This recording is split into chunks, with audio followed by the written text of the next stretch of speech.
Hey, I wanted to welcome everyone tonight to tonight's American Shoulder and Elbow Surgeons Research webinar series. We've been now running this series for about 2 years or so, and I've been lucky to be running this with my co-moderator, Peter Simon, and we've been going over various aspects of both clinical and basics research topics that hopefully have been helpful to the members of the society to be able to allow them to write, produce, and hopefully and publish research that is maybe at a higher quality or level than maybe has been previously published. And this will help us not only with grants, but also with some of the awards that we've been giving out over the years. So tonight's topic is going to be going over a practical guide to paper publication, and this was actually I have to give Peter credit with regards to this topic because he was the one who actually came up with it. And so how we've broken it down is that we're going to have three different experts in this area go over various aspects of paper publication. The first is going to be Greg Satanovich, who's from Ohio State University. Greg's going to talk about the perspective from the author, how to write a paper and get it published from the perspective of someone who's published a lot within our literature, and give helpful pearls with regards to this. The second is Surena Namdari, who's at the Rothman Institute. Surena is going to talk from the perspective of the reviewer. So he's going to give our perspective of looking at reviewing papers, what he feels is something that is high quality that he would move on to potentially making an acceptance recommendation. And then last, we're going to have Andy Green, who's at Brown in Providence, Rhode Island. And Andy's going to give us his perspective from the editor's side. Even though Surena may give a recommendation of accept or reject, Andy has to make the final decision of whether a paper should be or shouldn't be published, and what influences that decision. So that will be the flow tonight. We'll have some discussion around each of these topics, and then we'll have a little, so each will give a brief talk and then some discussion.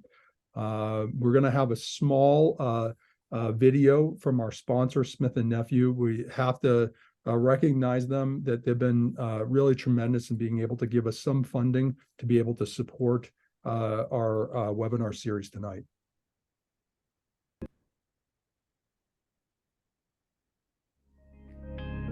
At Smith & Nephew, we strive to put solutions in your hands that can allow your patients to live a life unlimited, and the shoulder space is no different. Here at Smith & Nephew, our focus is on providing you options throughout your patient's continuum of care with cutting-edge products like Regeniten, a bioinductive implant that redefines biologic healing for rotator cuff tendon growth. And the new ATOS shoulder system starring the ATOS Metastem that allows for streamlined procedures, an elevated surgical experience, and efficiency by helping to simplify TSA and RSA. We are honored to support the ASCS Foundation, and it is our mission to continue to provide you with the most innovative solutions in the shoulder space to help restore your patient's ability to live their life unlimited.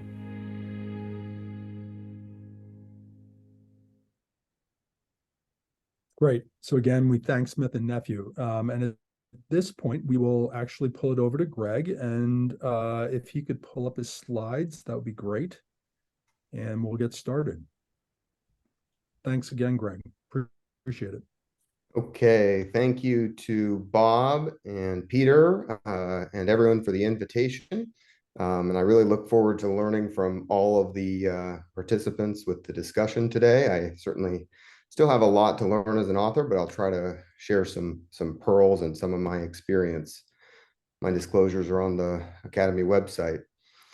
So I was asked to talk about my experiences as an author, and sometimes it's sitting in a nice field of grass, and sometimes it's slamming your head against some error messages, but you can certainly learn a lot, and it's a very valuable part of my clinical and academic practice at Ohio State University. And I'm going to try to provide a few tips to create the manuscript and have a good chance of success.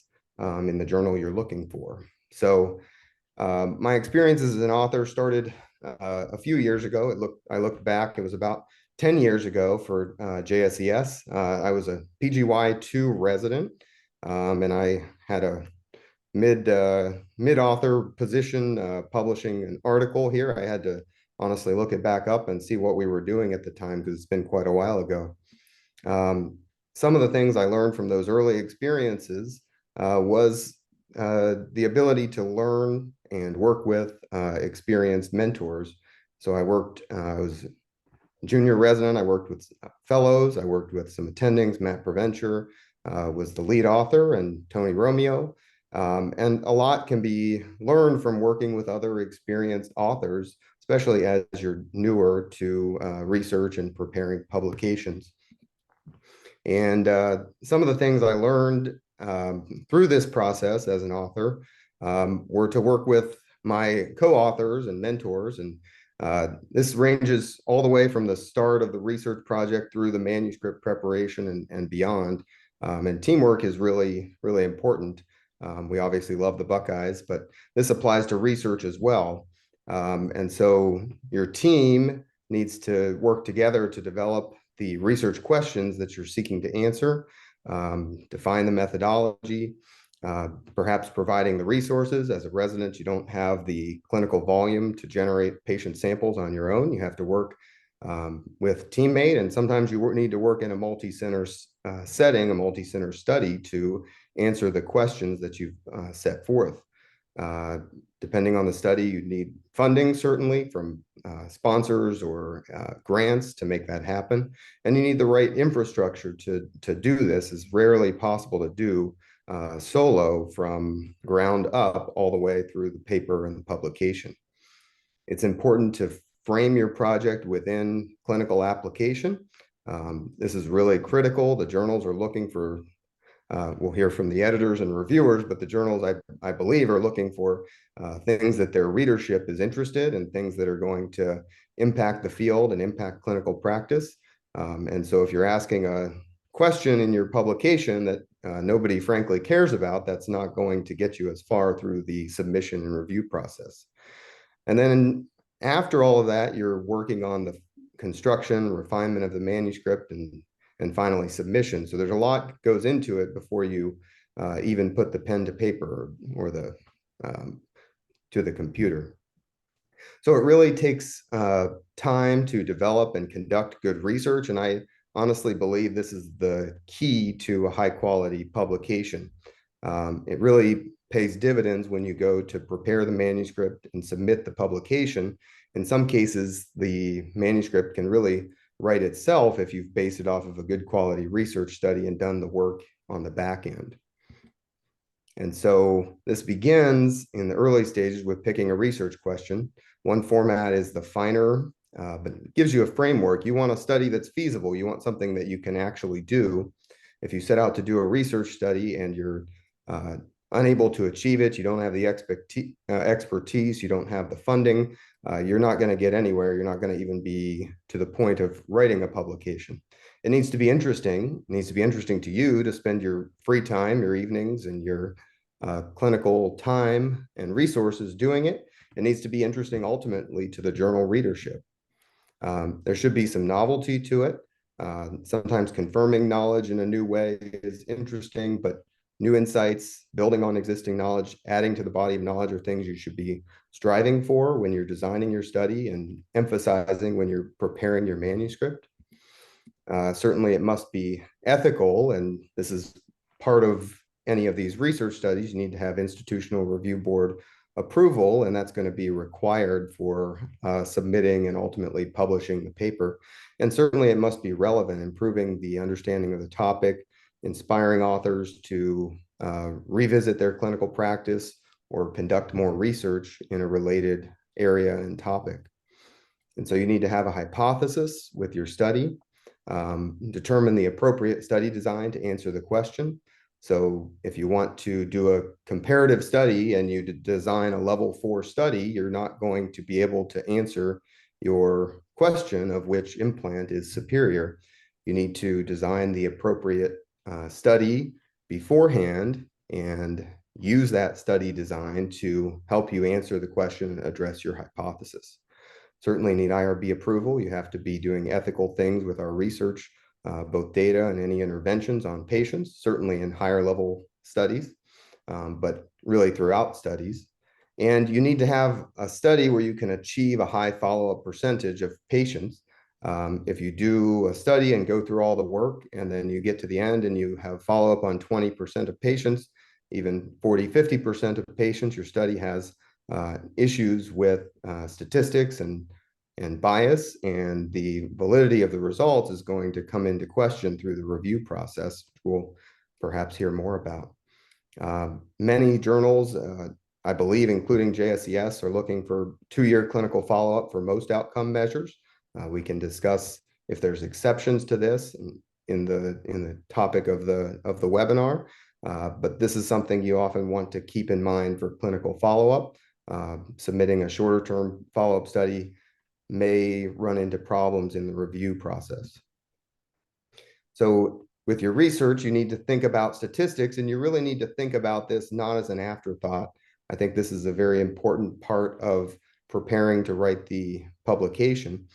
Statistics needs to be thought about from the get-go, and often a power analysis is necessary when you're determining your study design.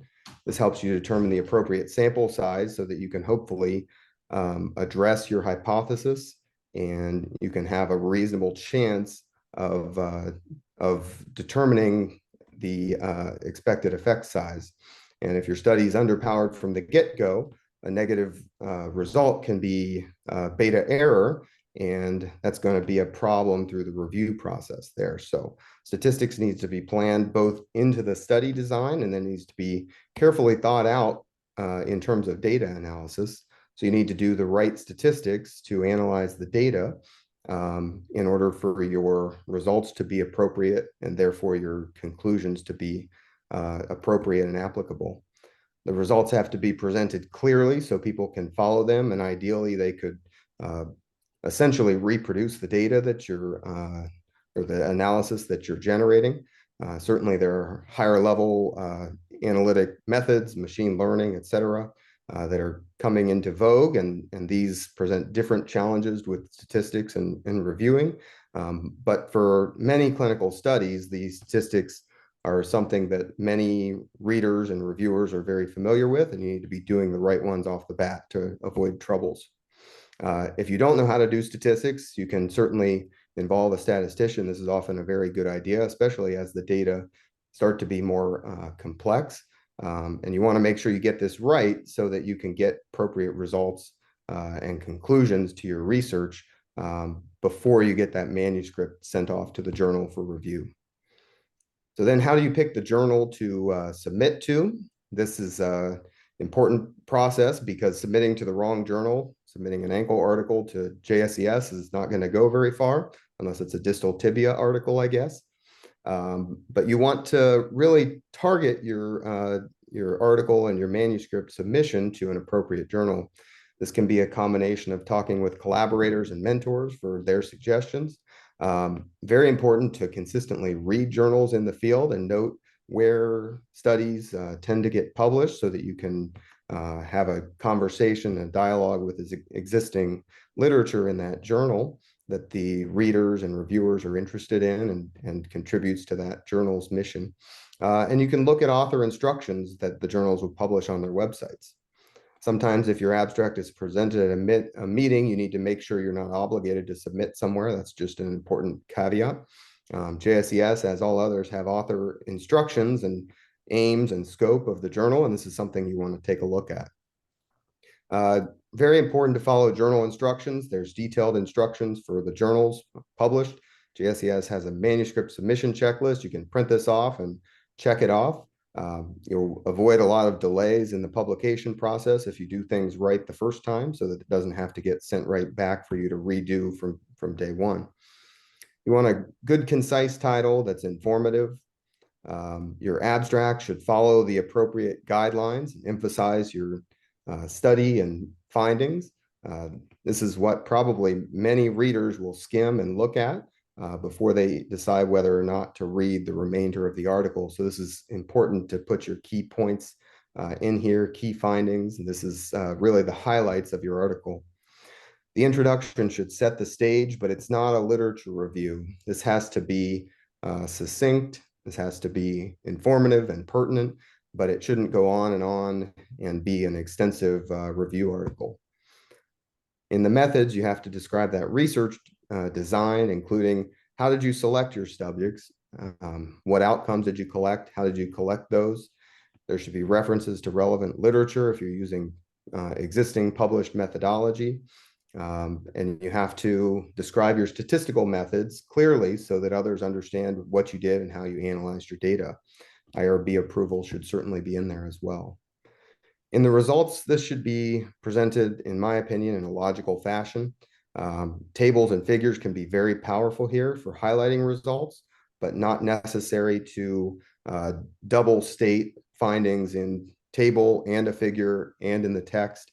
You want to use those really for highlight and emphasis of key findings, because those will catch the reader's eye, and that will be very important.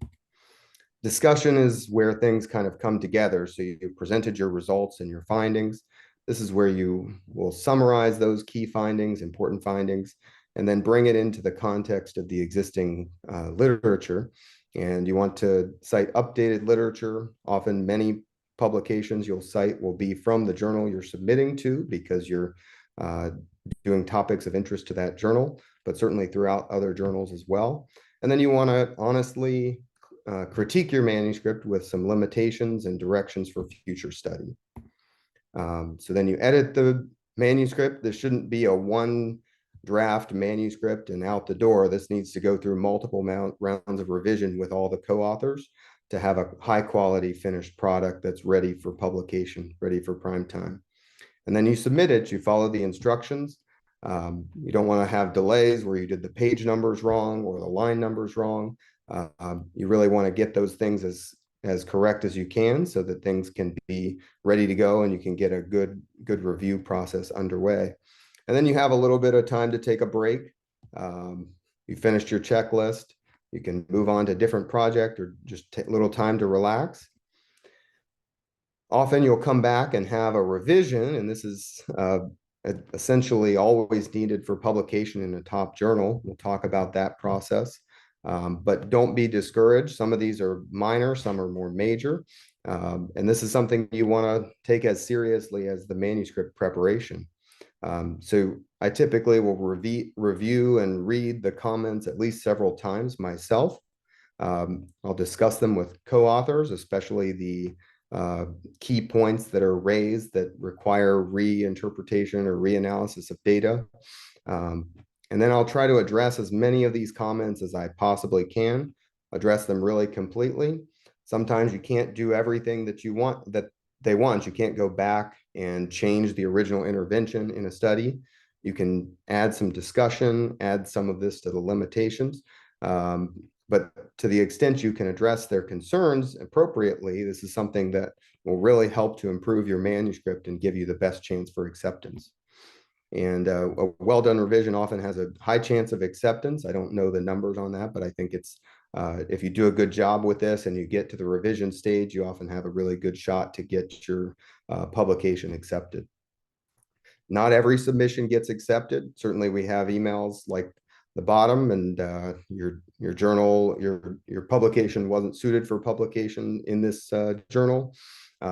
These journals can be very competitive, JSES no exception. It doesn't mean your research was invalid. It's something that you should learn from and try to incorporate the comments provided by the editors and reviewers to help improve this project that you're working on and help improve future research projects so that you can continue to do high quality studies. Sometimes there's another journal that will be targeted. There are excellent open access journals that often they can transfer the manuscript to, and JSES has several of these, which can be excellent. So I think those are often good options, but this is not failure here. If your article doesn't get accepted, you want to regroup and learn from this process. So thank you very much. look forward to the rest of the discussion. Thanks, Greg. That was great. I think couple highlighted points that I think you made very clear, which I think are critical. One is your research should be hypothesis driven, and you made that point. And I'll be honest, the number of times that is not the situation with regards to research is not infrequent. And I'll be honest, the more times that I've pushed forward or tried to get published hypothesis driven research, the higher likelihood for getting the manuscript accepted. I guess quick question, two questions for you about your own personal research and strategy. Writing. Do you have residents and fellows or other people write the manuscript, or do you write the manuscripts originally? Meaning, do you give them an opportunity to write? How does that affect the process for you? And the second thing is stats. Will you get a statistician involved every manuscript? Do you only some manuscripts? What's your strategy for yourself with both the writing aspect and the stats aspect? So for me, I like to work with the residents and fellows on writing initial drafts of the manuscripts. Depending on your co-authors and their level of experience, this can honestly add quite a bit of time to the whole process. They haven't written as many manuscripts. The first draft or second or third draft may not be up to snuff, and you're going to have to go back to the drawing board, and I'll sit down with them and go over this and be like, we got to work on this section. I'll write out red line. I do it in Word now, but go over like, we got to work on this part. This needs to be tweaked and fine tuned. And that's really valuable for them. And so I like to really involve them in the process as much as I can. I do at this point use a statistician for any of them, just for extra backstop there. I think certain studies, if you have some expertise, you could probably be okay without it. But I just like to have, that's really their area of expertise, and I don't have a PhD in that. So I think it's nice for them to help me out. I'd say 90% of our articles that we're publishing, we include a statistician on them at this point. Any questions, thoughts from either Serena, Andy, or Peter? Any thoughts? Yeah, I mean, I think the writing part of it is really interesting, what Greg said, and I think he couldn't be more right. I mean, the only way you get better at writing papers is by writing papers, and so you need that experience as a trainee, whether you're a med student or a resident. I mean, I know the first paper I wrote for Andy Green when I was a medical student came back completely red. I think there were like 2 words that he kept of the entire draft that I had written. And so the only way I got better at it was to continue to have that experience and see. He could have very easily just taken it and written the whole thing. But instead, you make comments, you let people edit, and then eventually they kind of learn the process. And then, you become faster at it too, as somebody who's reviewing their work and editing it. I would agree with that. The more times that you edit someone else's work, you see where your own flaws in writing are. So it's a process that actually improves your own writing by actually editing someone else's manuscript. So I would agree with that.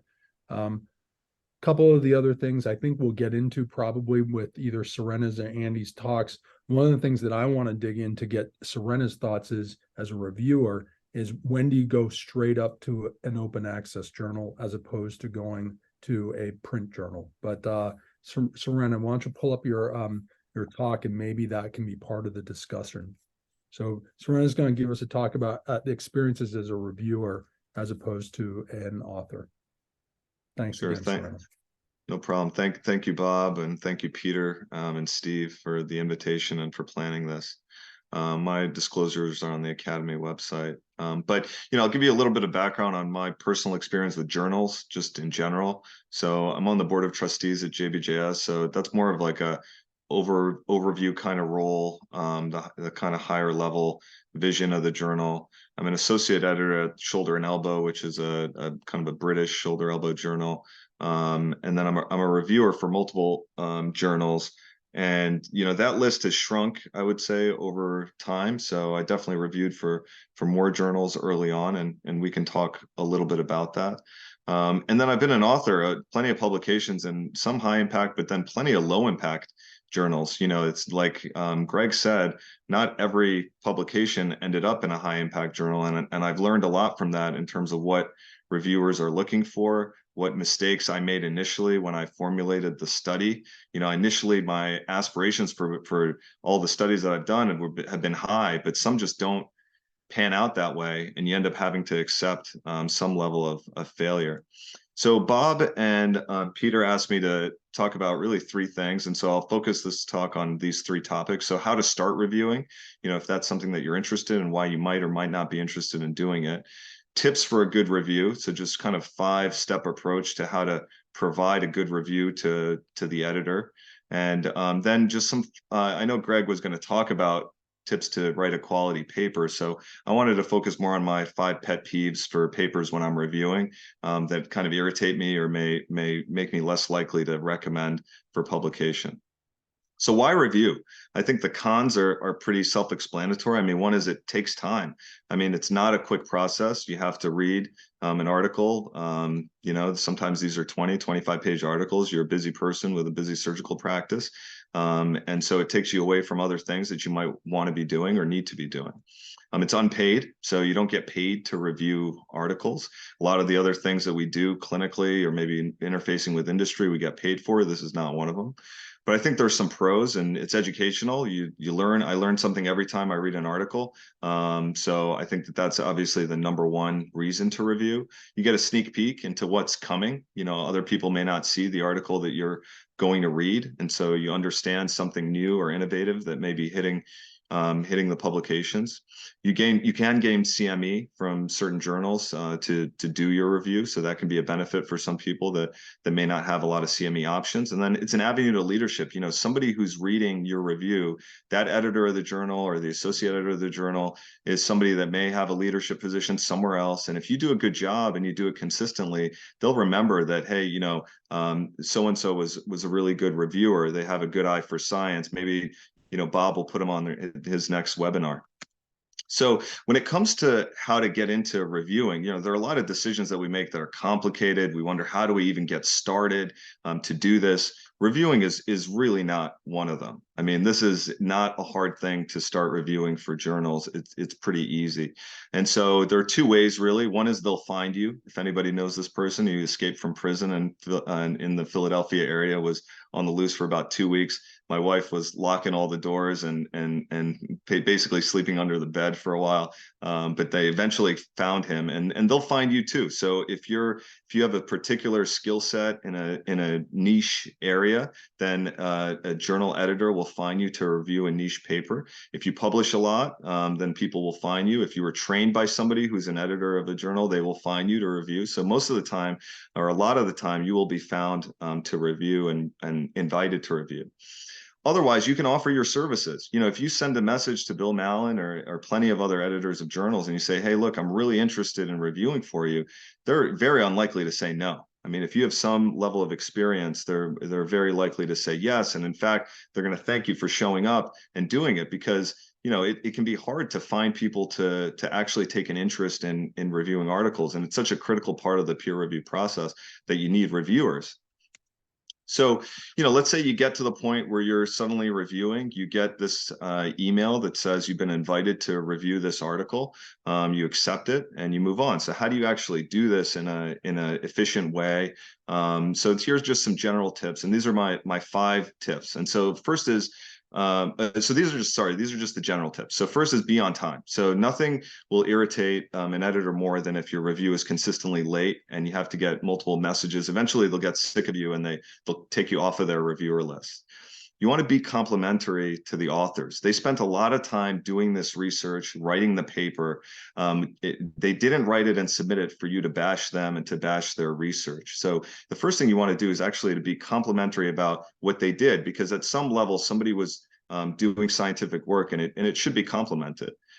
Don't be antagonistic. You may hate the topic. You may hate the study. It may be totally in the face of what you believe in. And that may be the reason why the editor picked you to review, but you don't want to be antagonistic. You want to try to review every paper in an unbiased way. And you want to provide some value to both the editor and to the authors that they submitted it. Some of these journals charge submission fees.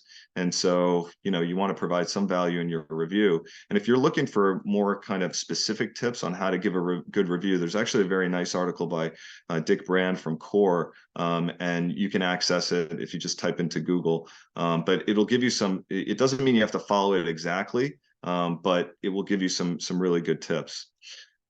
So when you're reviewing, you need to understand that you're really writing your review for two people. You're writing it for the editor, who wants to make a relatively quick decision about whether this paper is of interest to the readership, is of high quality, and something that should be published. And then you also want to target the author and to provide them with some context about, you know, what they did and what you think about it. So my 5-step approach is this. So my step 1 is, in my first line, I summarize the level of evidence, the study design, and the purpose. So for example, I'll say something like, this study was a level 2 single-blinded randomized controlled trial comparing positive culture rates after administration of 2 different preoperative antibiotics prior to primary shoulder arthroplasty. So that just kind of covers the level of evidence, how high quality the study was, and what they did. I'll follow that up with a summary of the key findings. So the authors found that there was no statistically significant difference in positive deep culture rates between pre-op administration of cefazolin and clindamycin. So that's the main study finding. That's what's most interesting about this study. Step 3 is I'll highlight the positive. So this is where you want to be complimentary. You know, this is a timely study that investigates an important clinical question. The authors carefully enrolled patients and had minimal loss to follow up. You know, these are things that Greg talked about. But this is a time to make the author feel good about themselves. And then step 4 is to highlight the weaknesses. This is where you can be critical of the paper. You can say that the study is limited by its lack of statistical power, and as a result, the negative results are hard to interpret. There was no control specimen sent. There maybe was only 1 sample sent from each patient. So this is where you highlight the critical flaws of the study, if you feel that there are any. And then step 5 is to provide your recommendation. And so you may say something like, while the study is interesting in its topic, given the lack of statistical power or the lack of control samples, I think the conclusions are difficult to interpret. And because of this, I cannot support publication. That tells the editor very directly how you feel about the paper. And then you can go on your step-by-step specific comments in a line-by-line fashion, where you can ask questions about certain lines in the paper. And obviously, you'll be maybe more thorough in this part of your review, especially if you think that this is a paper worthy of revision or worthy of acceptance. And you may be less thorough if it's a paper that you think is so fatally flawed that really cannot be considered. So the last part that I'll end with is just what makes for a good paper and my personal pet peeves. There are plenty more, but I tried to narrow it down to 5 things that I look at. And so the first is the study design has to be able to answer the study question.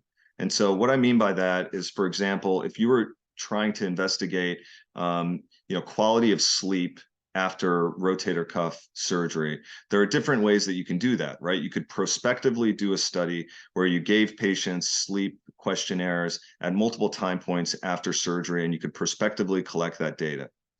Or you could retrospectively do it if you routinely give patients a sleep survey at different time points in post-operative follow-up, and then you retrospectively look at that data that gets administered in a standardized fashion. What you wouldn't want to do is to ask patients a year after their surgery to recall how they slept, how their sleep patterns changed after surgery. So you want to make sure that your study design can actually answer the study question in a reasonable way. This is a study that John Levy published recently in JBJS that follows a very logical pattern of study design that was actually retrospective, but very well done. You need to have appropriate clinical follow-up, and I think Greg talked about this, and we can talk about this more, but it's different for different studies. If you're doing if you're trying to evaluate clinical outcomes of arthroplasty, then a minimum 2 years is really what's acceptable, and that's the kind of the bare minimum. If you're looking at 30-day or 90-day complication rates, then that's a different animal. But you have to be very clear about what your study question and study purpose is. The primary study question has to be established and propered appropriately. So you want to really power your study based on the study question.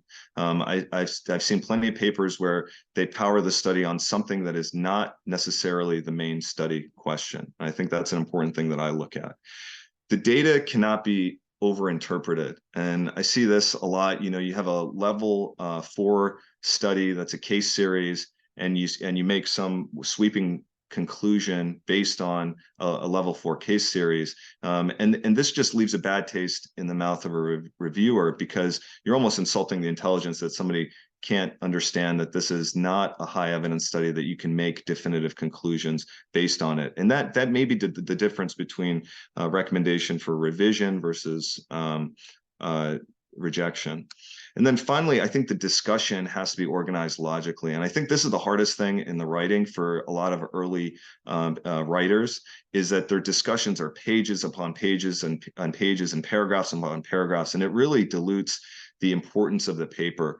So the way I found it to be very helpful is to organize things based on your study questions. So the first paragraph of the discussion for me is always a summary of the study question and the main study findings that correlate directly with those study questions. The first paragraph, then I have one paragraph to discuss each of those study questions where you relate it to the literature and interpret your results. You don't go off track talking about things that you did not look to study.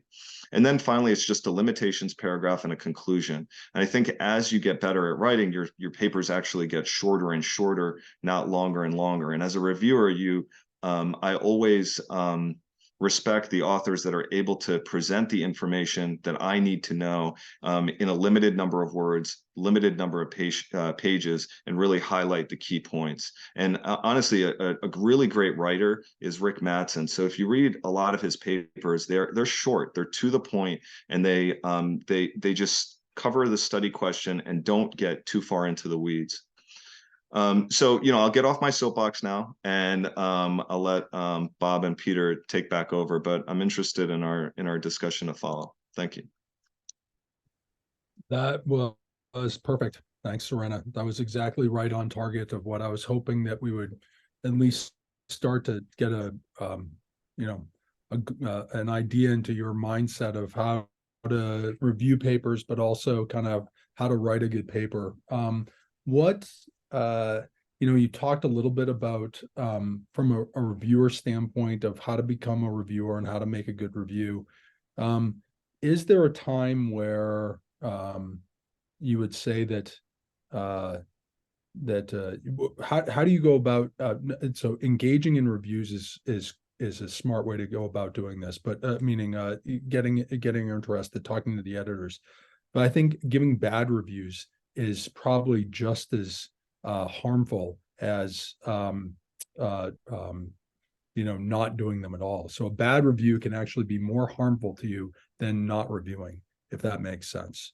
Not being part of the process. And what are your thoughts with regards to the reviewer that gives a one-liner or two-liners? Because you've seen this in your own papers that you've gotten back where you see a review on it. What would you say to the audience with regards to, obviously, people that are sitting probably watching this are not going to be doing that, but do you think that what's the right way to address that as an author? I'll frame it that way for you. Yeah, I think if that kind of a review leaks through the editorial process and to the author, then I think that leads to more headaches for the editor, because typically the author is not going to be happy with a review like that. It makes them feel like the person didn't actually understand what they were doing or take the time to read it. And I think it depends. If you have 4 reviews of your paper and 3 of them are well done and are fair and maybe didn't support it, but at least it looked like they took the time to evaluate it, then as an author, I think you just understand that reviewer didn't really do their job. Maybe they're up against the time frame or something, and you let it go. But if there are 2 reviews and that was used to make a decision on your paper, then as an author, you're going to feel like the just process was not followed. Typically, you'll send a respectful email to the editor. It leads to more headache for the editor. And then usually as that reviewer, you've not only not given a good review, but you've also made the editor do more work, and they're already swamped with things. So likely you're not going to get invited to do much more after that interaction. Okay. And I asked the question specifically because you as the author getting that, do you just let that slide? Do you write a letter to the editor? What's been your experience with that? And because I've seen it myself, and sometimes there's a balance as the the purpose of this webinar is how do we get our research published, and do you push the editor to try to say, please re-review this manuscript, please go back, dig in, or when do you say, okay, I'm going to peel off, I'm going to accept this, and then I'm going to maybe move to another journal? What's your strategy? Yeah, I mean, I think if I look at the other reviews and I say, okay, a lot of the things that were commented on, we can correct. And I have one review that just wrote off the paper without any real comments, then at that point, I'll reach out to the editor, because I think that we can address the actual critiques that were made just in a just way in those good reviews. But if I feel like, even those comments, I can't really address them well, and I have this one kind of bad review that is only 1 line or 2 lines, then I'll just eat that and move on, because I haven't really seen that you can usually, if the editor let it go through, then that usually means that the editor didn't want to publish it anyway. And so, I haven't had great success doing that. Okay. I'm going to circle back to the question before I get to Andy that I asked that I was going to get to.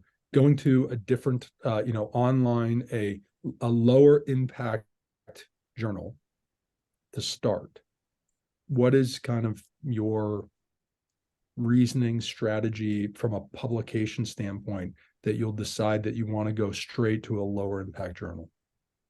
I think you have to be critical of what your product is. I mean, I think, you don't, if you know that your research is flawed, and the more research you do, the more quickly you can identify if your research has some flaws in it.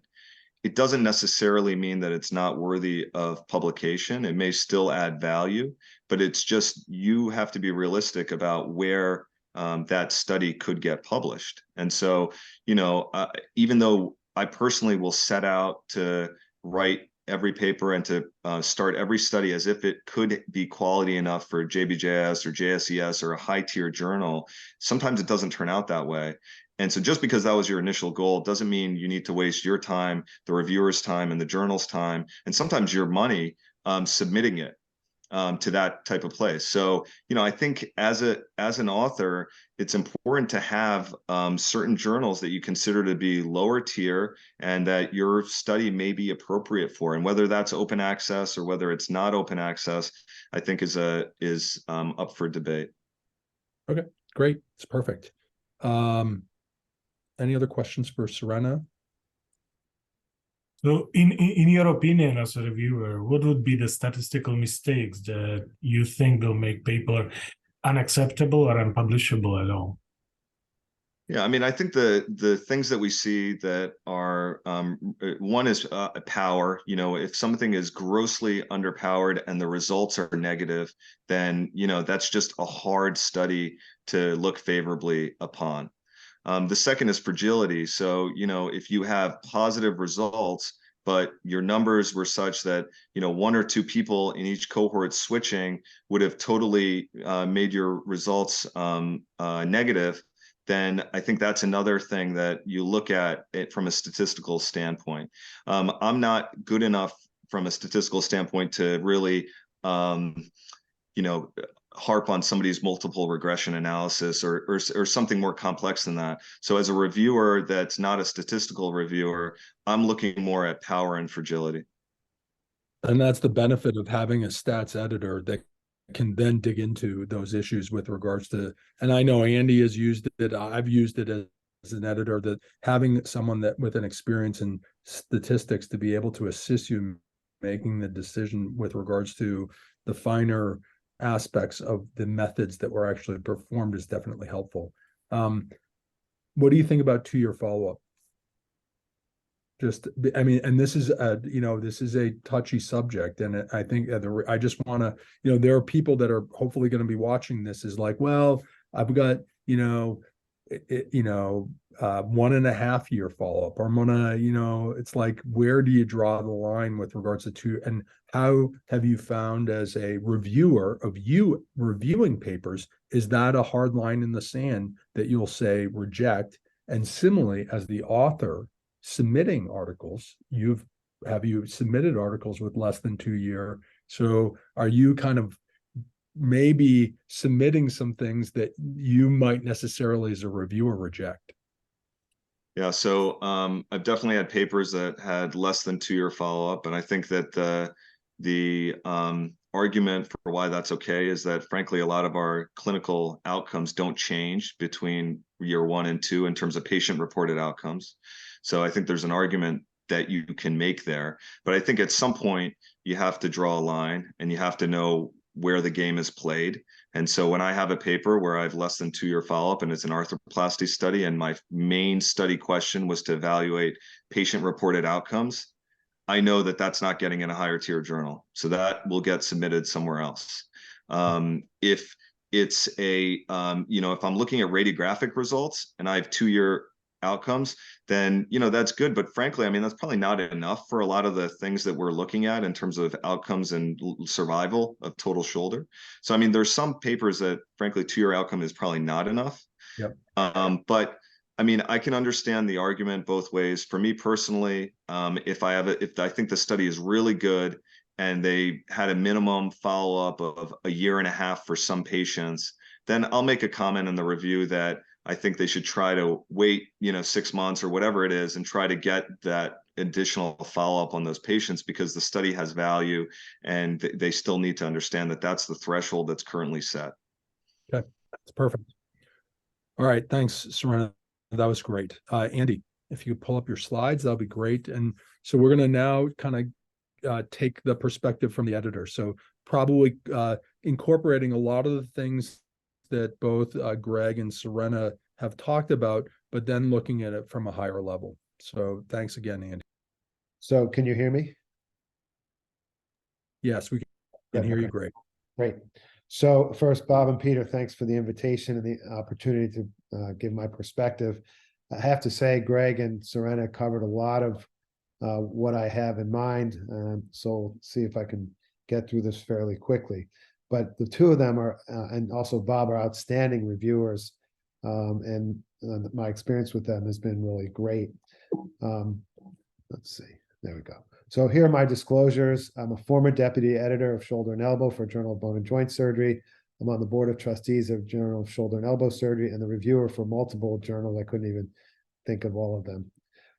But just as introduction background, my perspective as an editor is a reflection of my role as a reviewer, writer, and researcher prior to becoming an editor. However, my current role as a reviewer, writer, and researcher, as I'm no longer an editor, was also shaped by my experience as an editor. So I think we learned from the whole process. I remember, in junior high and high school and college, I really didn't like writing. I wasn't that good at it. I never really quite understood the organizational component, but becoming a scientific writer helped me a lot. And reviewing other people's work and editing helped me to become a better writer as well, to kind of finalize my research. These are really my generalized thoughts. I'm going to try to limit my formal comments to the role of an editor in the process of research publication. So I just thought I'd look up the word editor because I wanted to make sure I understood what we all understand.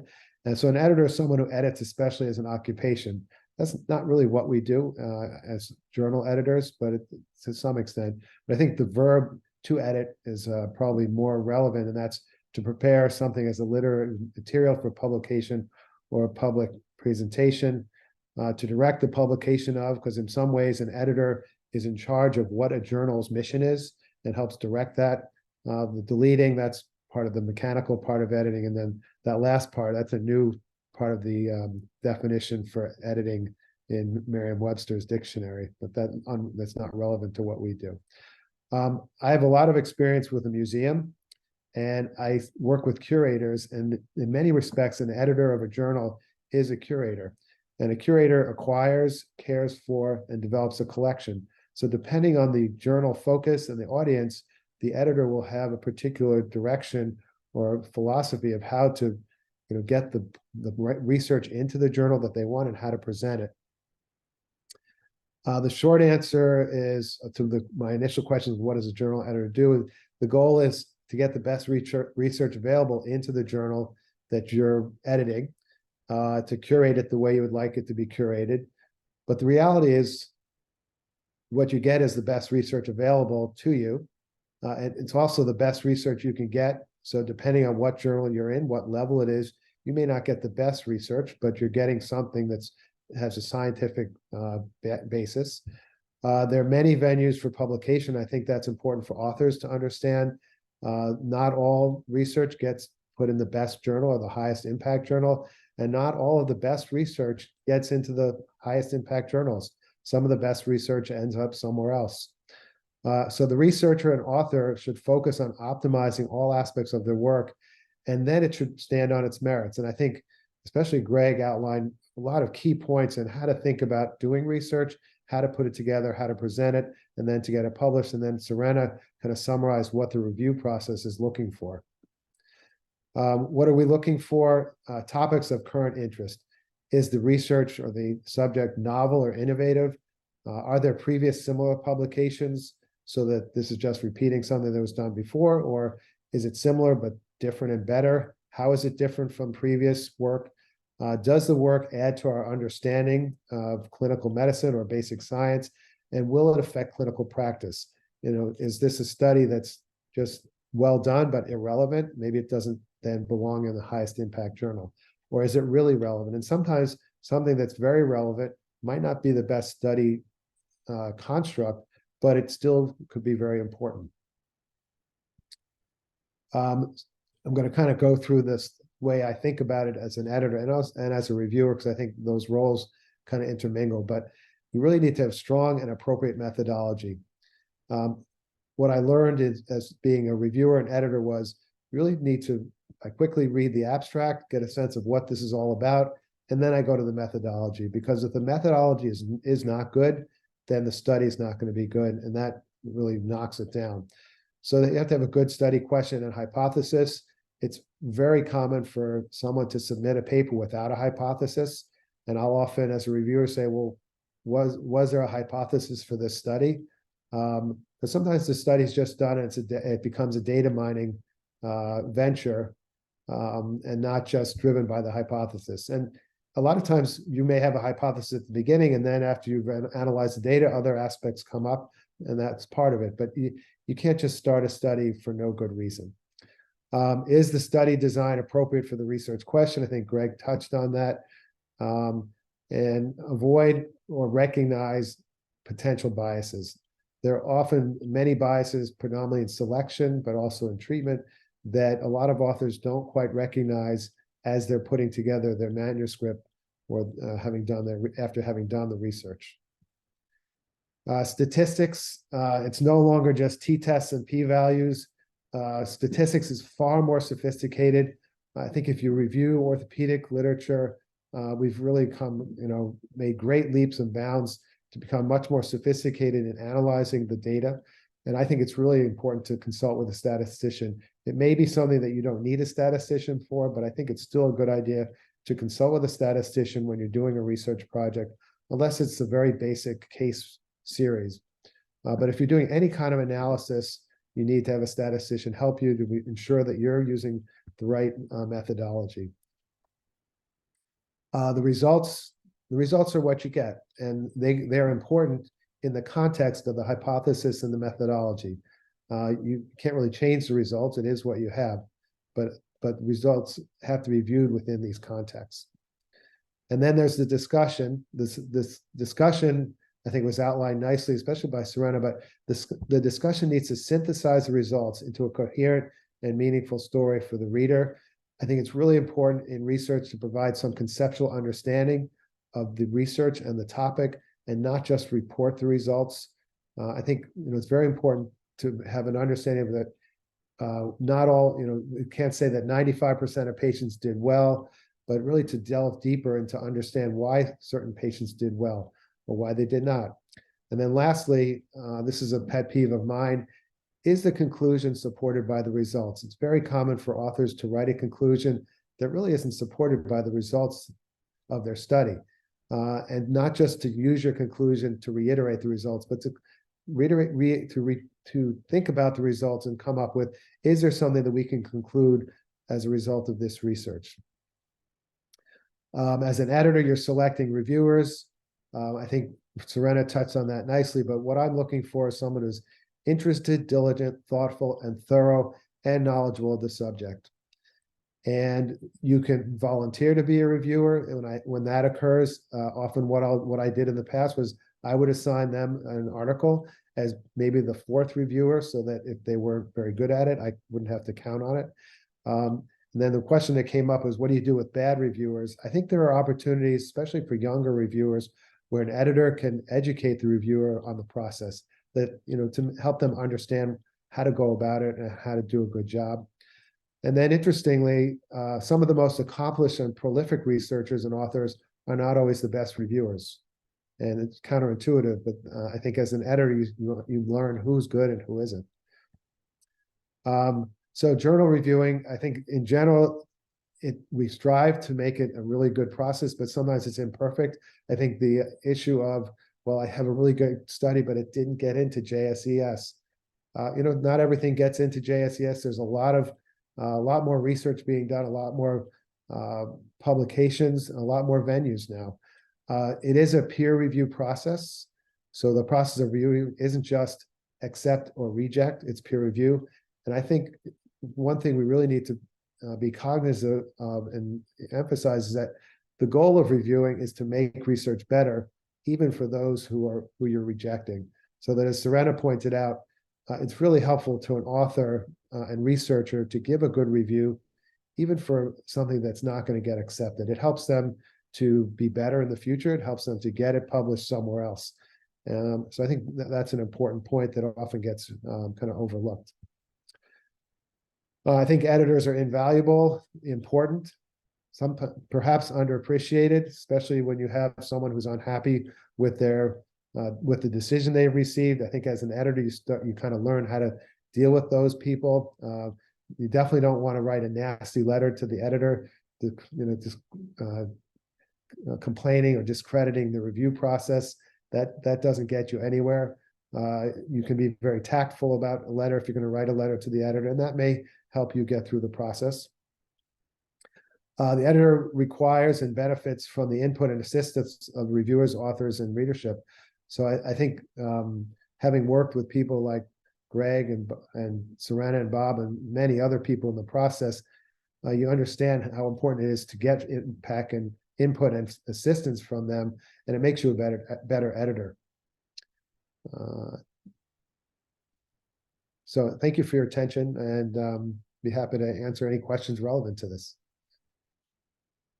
Yeah, thanks, Andy. That was actually, it was great. It highlighted the things in the first two talks that needed to be highlighted, which is great. You talked again about the importance with regards to creating the study appropriately, statistics, how critical that is, performing hypothesis-driven research, and then just from organizational skills, being able to write something that is actually readable. I think those are all really important things that, unfortunately, people that are submitting manuscripts, and I see this now from being on the editor side, is that you can get a very well done study, a performed study. You can have several reviews that are excellent, that really help out the review process.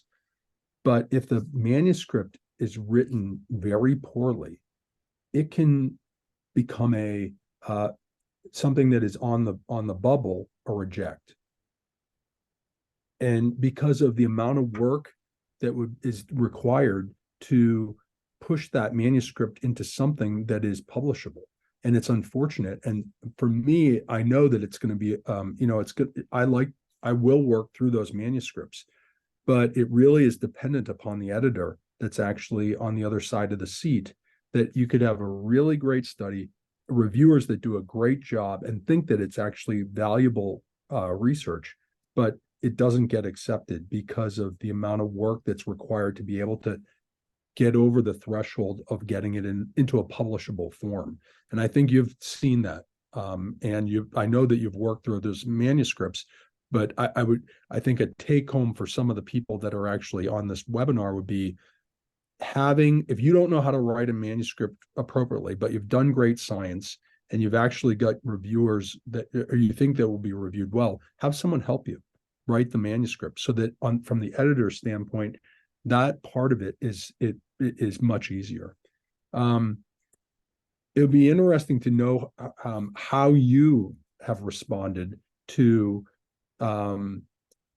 unhappy authors and what was your strategy, and maybe that would then give authors advice to be able to navigate a correspondence with the editor that might be fruitful for them.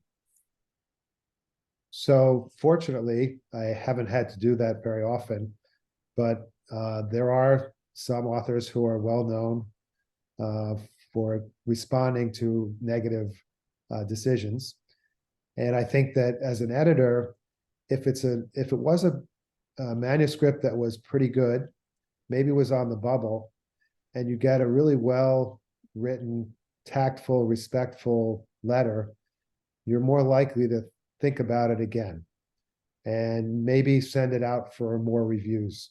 So that's a tool that an editor has. You can go through the first round of reviews, you're not quite sure, and then you can decide, you know what, I'll get 3 other people to review this paper, and that may help you decide one way or the other.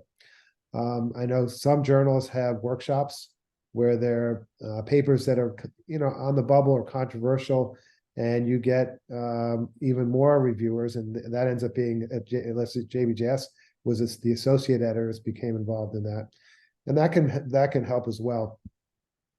For the person who writes a really nasty letter, Yep. One thing that I found was it wasn't a bad idea for me to contact an editor from another journal who might know that person, just to get gauge, is that the way they are. And a lot of times it happens to be the personality of that person, and you just you move on. You figure, I'm doing the best I can, and I can't please everybody, and they must have had a bad day. Sure. And Leave it and at that. there's other places to go, and the worst thing to do is you don't want to write back and get into a cat fight about it. Just let it go. I got 1 or 2 more questions, but anyone on the on the panel have questions for Andy? I had to giggle when Sarah talked about all the rewriting, because anyone who's submitted a paper that I got a hold of, there's a lot of editing.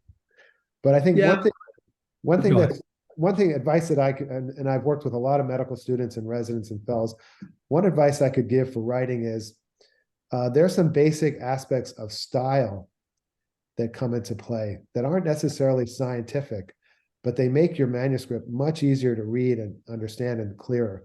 Strunk and White is a book that I think I was given in junior high and high school. It's kind of the basics, how to write in an active voice rather than passive voice. It can help you with the wordiness, and then to think about, especially the discussion, as you write a paragraph, does your paragraph stick to what the first sentence is? And these are basic writing skills that if you understand that and you pay attention, can make the process of writing easier, and also the process of getting accepted easier. Because if a paper is disorganized and not well written, it doesn't really, that really detracts from the research question itself. Great. It's great advice. I would say that is, I struggle from it from a reviewer standpoint. Sometimes I'm like, what Serena has mentioned is that as a reviewer, if you see so much of this going on, it makes oftentimes your review very short because, you don't necessarily want to, if 90% of the manuscript needs to be re-edited or edited because of that, then as a reviewer, you're not going to do that a lot of times. But some of the issues is then if it actually is good science and potentially would have impact in our clinical care, someone's got to do that. And that then falls upon, honestly, the editor's hands to be able to do that. And I would just emphasize to the people that are watching that the lower amount of that the editor needs to do, the happier that the editor is going to be in the process of making a decision about accepting or rejecting. We see this not infrequently, and it's hard with international papers. So where English is a second language.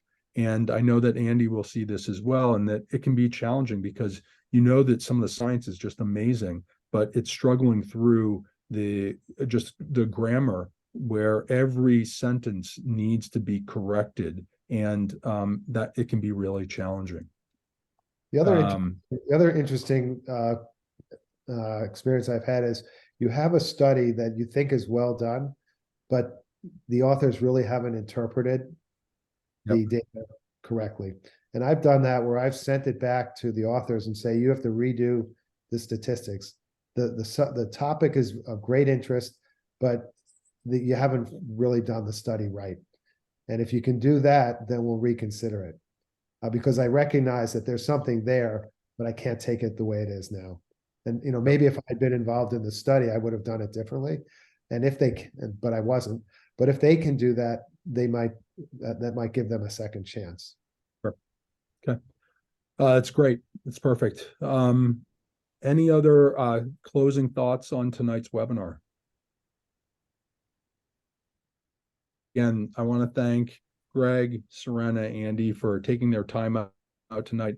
I think this has been exactly what I was hoping that we would be able to actually get through. And I think it's hopefully given a little bit of a playbook for people as they start to consider submitting and hopefully getting a higher acceptance rate on their manuscripts to be able to facilitate the process. So again, I wanted to thank Smith and Nephew for sponsoring tonight's webinar. We truly appreciate that.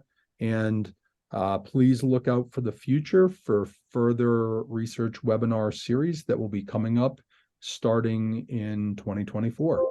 So again, thank you and good night. Yeah. Night, Thanks, everyone. Bob. Thanks, Bob. Peter. Steve, thanks. Thanks, Steve. Yep. Have a good night, all. Okay, bye-bye.